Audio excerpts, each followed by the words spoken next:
ఆయన ప్రేమిస్తే దేవుడు వాగ్దానం చేశాడు. రోమ 8:8, దేవుని ప్రేమించేవారు కనుక ఆయన సంకల్ప చొప్పున పిలువబడిన వారికి మేలు కలుగుటకై సమస్తము సమకూడి జరిగిస్తాడు. Oh Lord, I am your daughter, I am your son, I am giving the praise to you so that I can glorify you. You be with me, you help me out, because God has already promised that He will help you out.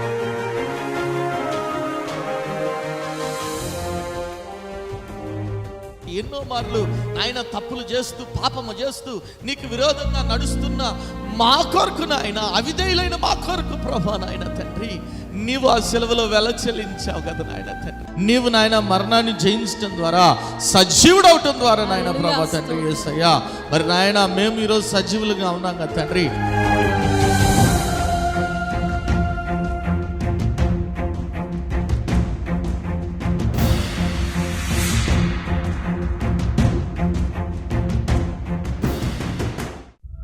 కుటుంబంలో నెమ్మది లేని స్థితిలోనున్నావా? అప్పుల ఊబిలో కూరుకుపోయిన స్థితిలోనున్నావా? ఏ పని చేసినా విఫలమైపోతున్నావా? జీవితం లేని స్థితిలోనున్నావా? అనారోగ్యంతో అల్లాడిపోతున్నావా? తాగుడు, జూదం అనే రకరకాల సాతాను బంధకాల్లో కుటుంబ సభ్యులు ఉన్నారా? కుటుంబంలో రక్షణ లేని స్థితిలోనున్నారా? అయితే మీ సమస్యల నిమిత్తమై ప్రార్థన చేయటానికి మేము సిద్ధంగా ఉన్నాం. మీ ప్రార్థన అవసరత ఏదైనా సరే మాకు తెలియజేయగలరు. El Shaddai Prayer Tower, 306 3rd floor, Eden Square, above Spar Hypermarket, beside Apollo Hospital, Secunderabad. మా ఫోన్ నంబర్ 8885013886. దేవుడు మీ ప్రతి అవసరతను క్రీస్తు యేసు మహదైశ్వర్యంలో తీర్చునుగాక.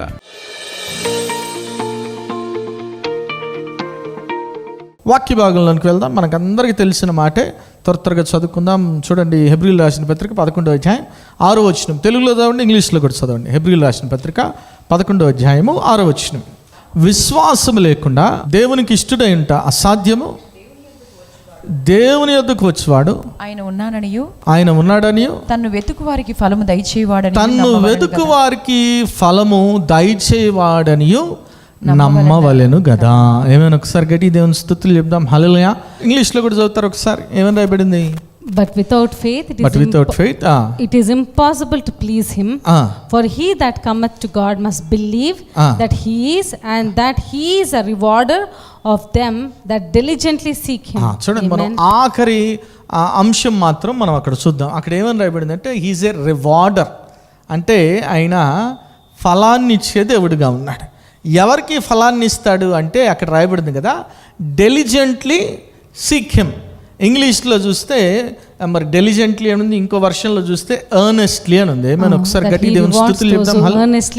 చూడండి, he rewards those who earnestly seek him. తెలుగులో లేదా మాట, తెలుగులో ఏమని రాయబడింది? తను వెతుకు వారికి ఆయన ఫలము దయచేవాడు. కానీ అక్కడ ఇంగ్లీష్లో చాలా స్పష్టంగా రాయబడింది. ఏమని రాయబడింది అంటే ఎర్నెస్ట్లీ. సో ఈరోజు నేను 3 విషయాల గురించి నేను మీతో మాట్లాడుకున్నాను. ఏంటంటే వెతకాలి. ఎట్లా వెతకాలి అంటే ఎర్నెస్ట్లీ అంటే తెలుగులో ఆ మాటకు అర్థం ఏంటంటే తీవ్రంగా వెతకాలి. అంతేనా? తీవ్రంగా అంతేనా కదా? ఇప్పుడు చూడండి, మీరు చేయగడుకున్నారనుకోండి, 5 రూపాయల బిల్ల పడిపోయింది అనుకోండి, అందులో మీరు వెతుకుతారేమో, ఒక 2 నిమిషాలు 5 నిమిషాలు అదే బంగారపు రింగు పడిపోయింది అనుకోండి, ఎట్లా వెతుకుతారు మీరు? అవసరమైతే డ్రైనేజ్ లోపలికి వెళ్ళి చేయి పెట్టి గెలికి దొరికేదాకా. అవునా కదా? వాస్తవేనా కదా? సాధారణంగా ఇప్పుడు నీ ఫోన్ పోయింది, 1100 నోకియా, నువ్వు పోలీస్ స్టేషన్కి వెళ్ళి కంప్లైంట్ ఇచ్చావు, సార్ నా ఫోన్ పోయింది, కనీసం మీరు 50 మంది పోలీసుల చేత నా వెతికించనంటే వాడు ఏమంటాడు? మాకేం పని లేదా?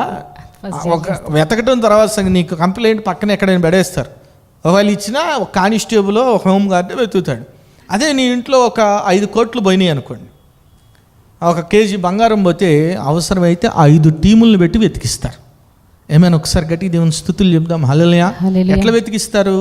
తీవ్రంగా వెతికిస్తారు. ఎందుకు అంటే విలువను బట్టి గుర్తుపెట్టుకోండి. అంతేనా కదా? 5 రూపాయలకి విలువ ఉందా? బంగారు ఉంగరానికి విలువ ఎక్కువ. అంతేనా? బంగారు ఉంగరానికి విలువే, అంతే కదా? నోకియా 1100కి విలువ ఎక్కువ, 5 కోట్లకు విలువ ఎక్కువ? ఖచ్చితంగా 5 కోట్లకు విలువ. కాబట్టి నువ్వు ప్రభువుని వెతికేటప్పుడు, ఎందుకంటే ఆయనకి వెలగట్టగలం. ఎవరైనా వెలగట్టగలరా ప్రభువుకి? మరి ప్రభు ఈ లోకాన్నే సృజించిన సృష్టికర్తను ఎంతలా వెతకాలి, మనం ఎంత తీవ్రంగా వెతకాలి ఆలోచన చేయండి. అంతేనా? ఏదో ఉట్టిగా ప్రతిరోజు ఏదో ఆ ప్రభు అంటే కుదరదు. నువ్వు తీవ్రంగా వెతికితే దేవుడు ఖచ్చితంగా ఏం చేస్తాడంట, ప్రతిఫలాన్ని. నువ్వు ఎట్లాంటి వాడైనా సరే గుర్తుపెట్టుకోండి, నువ్వు ఎలాంటి వాడవైనా సరే నువ్వు తీవ్రంగా వెతికితే దేవుడు ఖచ్చితంగా నీకు రివార్డ్ని అనుగ్రహిస్తాడు. ఏమైనా ఒకసారి గట్టి దేవుని స్తుతులు చెప్దాం. హల్లెలూయా. ఆయన దగ్గరకు వచ్చేవాడికి ఆయన ఫలం ఇవ్వకుండా విడిచిపెట్టడు. ఏమైనా ఒకసారి గట్టి దేవుని స్తుతులు చెప్దాం. హల్లెలూయా.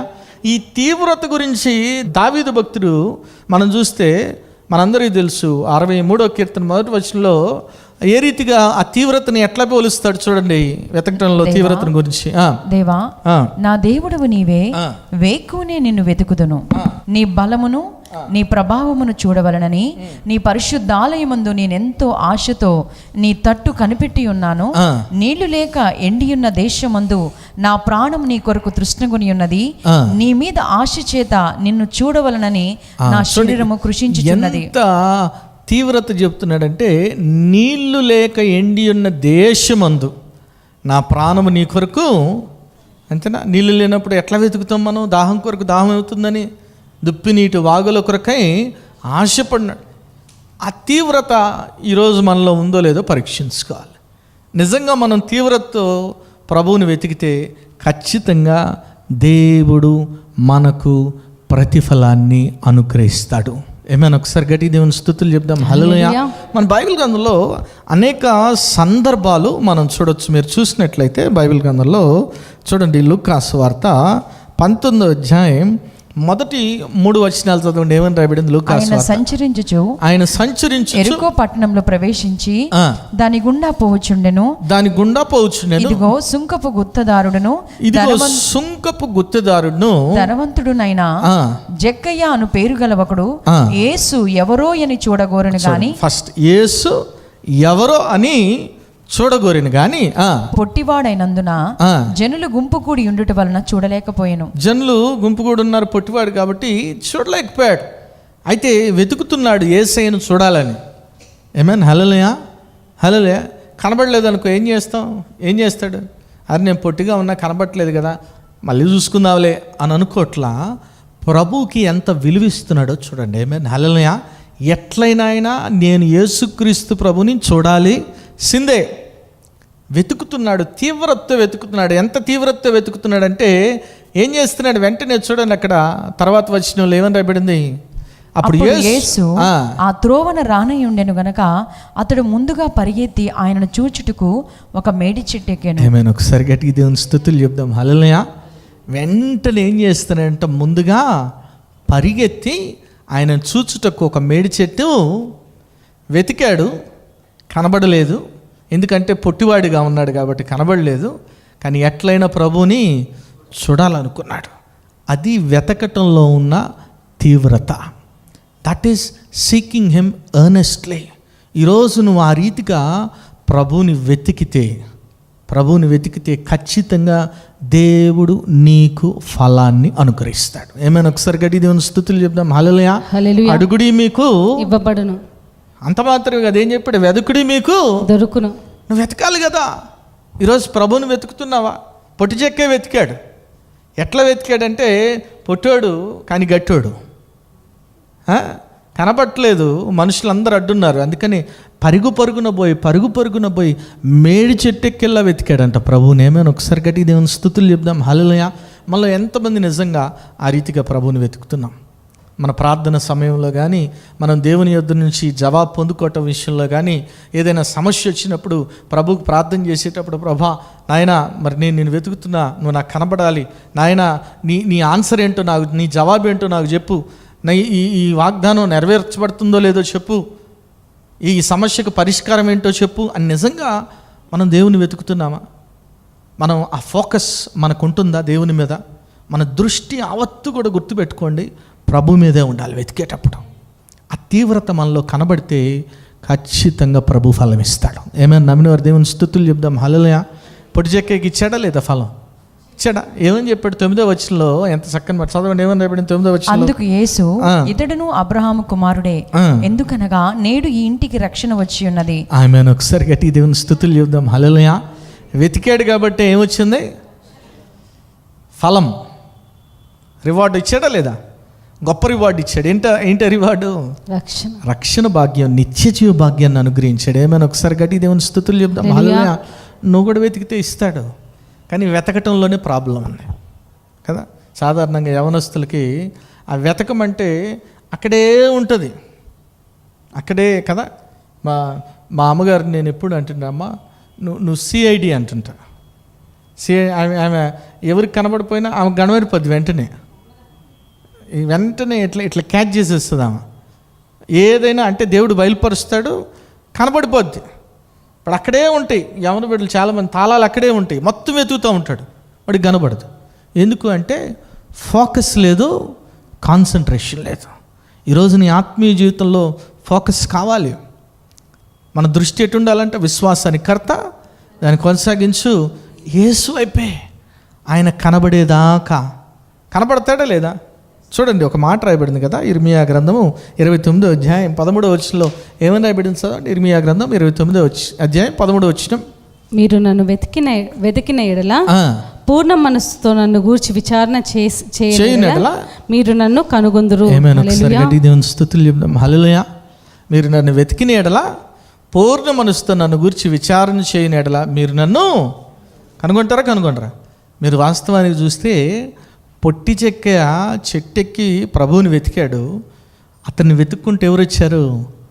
యేసయ్యే వచ్చాడు. ఏమైనా ఒకసారి గట్టి దేవుని స్తుతులు చెప్దాం. హల్లెలూయా. ఎంత గొప్ప భాగ్యం చూడండి. అంటే ఒకటే, నీలో తీవ్రత లేదు. నీ ఆత్మీయ జీవితంలో, విశ్వాస జీవితంలో నీ తీవ్రతతో నువ్వు వెతకట్లేదు. అందుకే నువ్వు ఏది కూడా, ఫలం ఏది కూడా దేవుని యొద్ద నుంచి పొందుకోలేకపోతున్నావు. బైబిల్ గ్రంథం చాలా స్పష్టంగా తెలియపరుస్తుంది. ఏమని రాయబడింది? ఆయన దగ్గరకు వచ్చేవారు, ఆయన్ని వెతకు వారికి ఆయన ఫలము దయచేవాడని నమ్మవలను ఖచ్చితంగా ఫలం ఇస్తాడు కదా. మరి ఎందుకు ఫలం పొందుకోలేకపోతున్నావంటే నీ తీవ్రతలో. కొన్నిసార్లు ఎట్లుంటుందంటే చూడండి, ఇప్పుడు చెప్పాను కదా, పోలీసులు మొదట 2 రోజులు వెతుకుతారు, దొరకకపోతే మెల్లమెల్లగా వెతకటం స్లో డౌన్ చేస్తారు. మనం కూడా యేసయ్యని వెతకటంలో మొదటి 2 రోజులు బాగానే ఉంటాం. 3వ రోజు నుంచి నిర్లక్ష్యం, అలక్ష్యం, పనుల్లో బిజీ అయిపోతాం. ప్రభువుని వెతకటం మానేస్తాం. ప్రభువుని వెతకటం మానేస్తే ఆటోమేటిక్గా నువ్వు ప్రభు యొద్ద నుంచి ఫలము పొందుకోలేవు. సింపుల్. నువ్వు ఎవరైనా సరే, ఎటువంటి వాడవైనా సరే, నువ్వు నిజంగా ప్రభువుని తీవ్రతతో వెతికితే ఖచ్చితంగా నువ్వు ఫలాన్ని పొందుకుంటావు. నమ్మిన వారి దేవుని స్తుతులు చెప్దాం. హల్లెలూయా. హల్లెలూయా. ఇంకో సందర్భంలో కూడా మీరు చూస్తే వారు గుడ్డివారే కానీ వారు ప్రభువుని వెతుకుతున్నారు. అవతల వాళ్ళు, అక్కడ ఉన్న వాళ్ళంతా కూడా వాళ్ళు అరుస్తుంటే ఈ నోరు మూయండి అంటున్నారు. గలాట చేయొద్దు, అల్లరి చేయొద్దు, నోరు మూయండి అన్నా కానీ వారు అరవటం ఆపారా? మీరు చూస్తే బైబిల్ గ్రంథంలో చూడండి, మత్తయి సువార్త 20:30-31 వచనాలతో ఏమని రాయబడింది? ఇదిగో త్రోవ పక్కన కూర్చున్న 2 గ్రుడ్డివారు యేసు ఆ మార్గంలో వెళ్ళుచున్నాడని విని, ప్రభువా, దావీదు కుమారుడా, మమ్మల్ని కరుణింపమని కేకలు వేసిరి. ఊరుకుండుడని జనులు వారిని గద్దించిరి గాని వారు, ప్రభువా, దావీదు కుమారుడా, మమ్మల్ని కరుణింపమని మరీ బిగ్గరగా కేక వేసిరి. వాళ్ళు ఊరకుండని చెబుతున్న వీళ్ళు ఏం చేస్తున్నారు? ఇంకెక్కువగా కేకలు వేస్తా ప్రభువుని వెతుకుతున్నారు. ప్రభు దృష్టిలో పడాలని వారు ప్రయత్నం చేస్తున్నారు. వారి మాటలు యేసయ్యకు వినబడాలని ప్రయత్నం చేస్తున్నారు. ఏమైనా ఒకసారి గట్టి దేవుని స్తుతులు చెప్దాం. హల్లెలూయా. హల్లెలూయా. మనం ప్రయత్నం చేస్తున్నామా? యేసయ్యకి మన మాటలు వినబడాలని ప్రయత్నం చేస్తున్నామా? ఏమైనా ఒకసారి గట్టి దేవుని స్తుతులు చెప్దాం. హల్లెలూయా. హల్లెలూయా. ప్రయత్నం చేస్తున్నామా లేదా? పరీక్షించుకోవాలి. తీవ్రతతో మనం ప్రభుని వెతుకుతున్నామో లేదో పరీక్షించుకోవాలి, పరిశీలించుకోవాలి. ఈ వాటి గురించి, ఈ లోకంలో ఉండే ఆశీర్వాదాలు తెగ వెతుకుతుంటావు. ఈ పెట్టిన కాన్సన్ట్రేషను, ఈ పెట్టిన టైం ఏదో దేవుని దగ్గర పెడితే దేవుని యొద్ద నుంచి ఖచ్చితంగా ఫలం వస్తాం. ఏమైనా ఒకసారి గట్టి దేవుని స్తుతులు చెప్దాం. హల్లెలూయా. హల్లెలూయా. తను వెతకు వారికి who seek earnestly God will surely reward them. నమ్మిన వారి దేవుని స్తుతులు చెప్దాం. హల్లెలూయా. హల్లెలూయా. ఇక్కడ ఏం పొందుకున్నారు? వారు స్వస్థతని పొందుకున్నారు. పొడిచెక్క ఏం పొందుకున్నాడు? ఆత్మీయ స్వస్థతను పొందుకున్నాడు. ఏమైనా ఒకసారి గడి దేవుని స్తుతులు చెప్దాం, హల్లెలూయా. ఇంకో వ్యక్తిని చూపిస్తా. ఈ వ్యక్తిలో మనకు లేని గుణం ఉంది, ఆయనకి మనలో లేని గుణము, పొరపాటును కూడా కనబడని గుణం ఉంది. ఏంటో చూద్దాం ఒకసారి. ఆ వ్యక్తి ఎవరో చూడండి. బైబిల్ గ్రంథంలో మీరు చూసినట్లయితే అపోస్తలుల కార్యములు 8వ అధ్యాయం 26వ వచనం నుంచి చదవండి. ఏమని రాయబడింది? దూత నీవు లేచి దక్షిణముగా వెళ్ళి యెరూషలేము నుండి గాజాకు పోవు అరణ్య మార్గమును కలుసుకోమని ఫిలిప్పుతో చెప్పగా అతడు లేచి వెళ్ళాను. అప్పుడు ఐతోపియల రాణి అయిన కందాకే క్రింద మంత్రి అయిన ఆమె యొక్క ధనాగారం అంతటి మీదనున్న ఐతోపియుడైన నపుంసకుడు ఆరాధించుటకు యెరూషలేముకు వచ్చి ఉండెను. అతడు తిరిగి వెళ్ళుచు తన రథం మీద కూర్చుండి ప్రవక్త అయిన యెషయా గ్రంథము చదువుచుండెను. చాలు. మీరు ఇక్కడ చూస్తే ఈ గుణం ఎందుకు మనలో లేదని చెప్తున్నానంటే, ఆయన ఎక్కడికి వచ్చాడు? ఆ నపుంసకుడు యెరూషలేముకి వచ్చాడు. దేనికి వచ్చాడు? ఆరాధించడానికి వచ్చాడు. అంతేనా? ఆరాధించాడా? ఆరాధించేసి ఎక్కడికి వెళ్తున్నాడు? తిరిగి వెళ్ళిపోతున్నాడు. తిరిగి వెళ్ళిపోతే ఏం చేస్తున్నాడు? వాక్యము. ఇది నిజంగా మనలో లేని గుణమేనా కాదా? అంతేనా కదా? ఆదివారం మందిరానికి వస్తావు, ఆరాధిస్తావు, వెళ్ళిపోయేటప్పుడు ఎవరైనా బైబిల్ తీసుకుని చూస్తారా? ఏం వండుకోవాలి ఇంటికి వెళ్ళి? చికెనా, మటనా, ఫిషా, ప్రాన్సా, ఏమున్నాయి? ఇది ఆలోచిస్తావు, అవునా కదా? వాస్తవం కదా? ఈ గుణం మనలో ఉందా? కానీ అతను ఏం చేస్తున్నాడు చూడండి. అప్పటి వరకు ఆ యెరూషలేములో దేవుని సన్నిధిలో ఆరాధించేసి వెళ్తా ఏం చేస్తున్నాడంట? వాక్యాన్ని ధ్యానిస్తున్నాడు. యెషయా గ్రంథం చదువుతూ ఉన్నాడంటే ఎంతలా ప్రభువుని వెతుకుతున్నాడో చూడండి. ఏమైనా ఒకసారి గడి దేవుని స్తుతులు చెప్దాం, హల్లెలూయా. మనం ఏముంది, వచ్చామా, మందిరానికి వచ్చాం, పాటలు పాడాం, దేవుని స్తుతించాం, దేవుని ఆరాధించాం, వాక్యం విన్నాం, వెళ్ళిపోయాం, అక్కడితో బంద్. ఇప్పుడు సడన్గా నేను అడిగాను అనుకోండి, పోయిన వారం ఏ వాక్యం చెప్పుకున్నామంటే ఎవరికి తెలుసు, ఎవరికి గుర్తుంది, అంతేనా? కానీ ఆయన ఏం చేస్తున్నాడు అంటే ఆ తీవ్రతని చెప్తున్నాను నేను. ఎర్నెస్ట్లీ ఆ తీవ్రతతో మనం వెతికితే దేవుడు ఖచ్చితంగా ఫలం ఇస్తాడు. ఏమైనా ఒకసారి గట్టిగా దేవుని స్తుతులు చెప్దాం, హల్లెలూయా.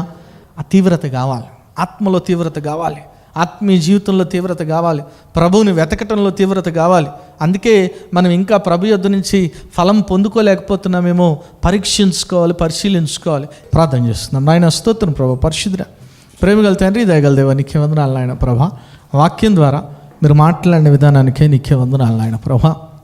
ఆయన తన యొద్దకు వచ్చు వారికి నాయన ప్రభా మరి ఫలము దయచేవాడని నమ్మవలను కదా అంటున్నావు కదా నాయన. తన వెతకు వారికి నాయన ప్రభా మరి ఈరోజు నుంచి నాయన ప్రభా మరి తండ్రి మేము తీవ్రతతో నిన్ను వెతికే వారంగా, శ్రద్ధతో నిన్ను వెతికే వారంగా ఉండే కృపను దయచేయమని అడుగుతా ఉన్నాం ప్రభా.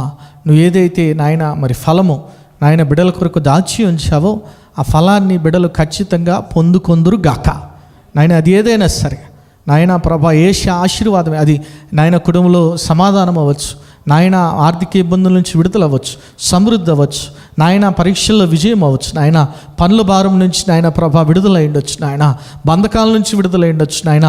మరి ప్రభా రక్షణ భాగ్యం, ఏ ఆశీర్వాదమైనా సరే, ఏ ప్రతిఫలము, ఏ ఫలమైనా సరే ప్రభా బిడలు పొందుకునే కృప దయచేయమని, ఈ వాక్యాన్ని మీరే నీరుకట్టి ఫలింపచేయమని, ప్రతి ఒక్క బిడ్డ కూడా వాక్యానుసారం జీవించి నాయన ప్రభా ఫలించడు కొమ్మల వల్ల ఉండే కృప దయచేయమని, ప్రతి ఒక్క బిడ్డ దీవించి బిడ్డల జీవితాలు నిత్య సంతోషం, సమాధానం, సర్వ సమృద్ధి ఇచ్చేయమని యేసు నామమున పెట్టి వేడుకుని ప్రార్థిస్తున్నాము తండ్రి, ఆమెన్.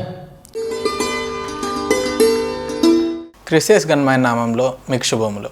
ఈ వారం బైబిల్ క్విజ్ ప్రశ్నలు దానియేలు గ్రంథం నుంచి. మొదటి ప్రశ్న, నెబుకద్నెజర్ రాజు అగ్నిగుండమును ఎప్పటికన్నా బ్లాంక్ వేడిమిగా చేయమని ఆజ్ఞ ఇచ్చెను. ప్రశ్న మరొకసారి, నెబుకద్నెజర్ రాజు అగ్నిగుండమును ఎప్పటికన్నా బ్లాంక్ వేడిమిగా చేయమని ఆజ్ఞ ఇచ్చెను. రెండో ప్రశ్న, 4వ రూపము బ్లాంక్ రూపమును బోలినదని నెబుకద్నెజర్ రాజు ప్రత్యుత్తరం ఇచ్చెను. ప్రశ్న మరొకసారి, 4వ రూపము బ్లాంక్ రూపమును పోలినదని నెబుకద్నెజర్ రాజు ప్రత్యుత్తరం ఇచ్చెను. మూడో ప్రశ్న, షద్రక్, మేషక్, అబేద్నగో రాజునకు ఏమని ప్రత్యుత్తరం ఇచ్చిరి. ప్రశ్న మరొకసారి, షద్రక్, మేషక్, అబేద్నగో రాజునకు ఏమని ప్రత్యుత్తరం ఇచ్చిరి. ఈ ప్రశ్నలకు గల సమాధానాలు స్క్రీన్పై చూపిస్తున్న నెంబర్కు పంపగలరు. గత వారం బైబిల్ క్విజ్ ప్రశ్నలకు సమాధానాలు. మొదటి ప్రశ్నకు జవాబు బంగారు ప్రతిమ, దానియేలు 3:1. రెండో ప్రశ్నకు జవాబు షద్రకు, మెషక్కు, అబేద్నగో, దానియేలు 3:12. మూడో ప్రశ్నకు జవాబు బాకా పిల్లంగురవి, పెద్ద వీణ, సింఫోనియా వీణ, విపంచిక, సకల విధములకు వాద్యధ్వనులు మీకు వినబడినప్పుడు రాజుకు నెబుకద్నెజరు నిలువబెట్టించిన బంగారు ప్రతిమ ఎదుట సాగిలపడి నమస్కరించుడి. దానియేలు 3:5. ఈ వారం బైబిల్ క్విజ్ విజేత అరుణ గారు ఫ్రమ్ సక్కెనేటిపల్లి. ఇప్పటి వరకు అనేక ప్రోగ్రామ్స్ జరిగినాయి, మీరు చూడొచ్చు, వాచ్ చేయొచ్చు. మరి చూడండి, బలపడండి, పరిశుద్ధాత్మను పొందుకోండి. ఆమేన్.